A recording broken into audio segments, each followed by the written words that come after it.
Photo সেন্সরের সামনে যখন কোনো এলিমেন্ট আসবে তখন আমার মোটরটা রান করবে। সেন্সরের সামনে যখন কোনো এলিমেন্ট আসবে তখন মোটরটা বন্ধ হয়ে যাবে। গ্লোরিয়াস অটোমেশন থেকে এখন ইন্ডাস্ট্রিয়াল ওয়ারিংয়ের ক্লাস চলতেছিল। আজকে একটা ইন্ডাস্ট্রিয়াল ওয়ারিংয়ের প্রজেক্ট করছি।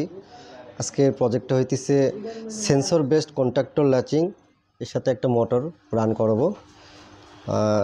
এই প্রোগ্রামটা করার জন্য ইউজ করছি একটা AC power supply, 24 volt DC power supply, দুইটা রিলে, একটা কন্ট্যাক্টর আর একটা ফটো সেন্সর ইউজ করছি, একটা প্রক্সিমিটি সেন্সর ইউজ করছি। চলেন দেখি এবার আমরা প্রোগ্রামটা রান করে দেখি। এসি পাওয়ার সাপ্লাইটা কানেক্ট করলাম।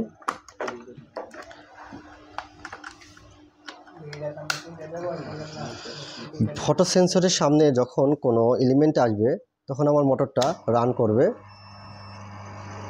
দেখেন মোটরটা রান করতেছে।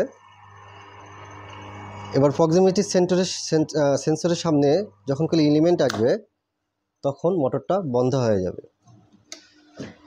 আজকে এই প্রোগ্রামটা রান করলাম। এরকম আরও অনেক ইন্টারেস্টিং প্রোগ্রাম গ্লোরিয়াস অটোমেশনে শেখানো হয়। আমি কাজটা শিখতে পারে খুবই খুশি, আনন্দিত। আপনারাও যদি এরকম কাজ শিখতে চান, গ্লোরিয়াস অটোমেশনে আপনাদেরকে আমন্ত্রণ। আসসালামু আলাইকুম।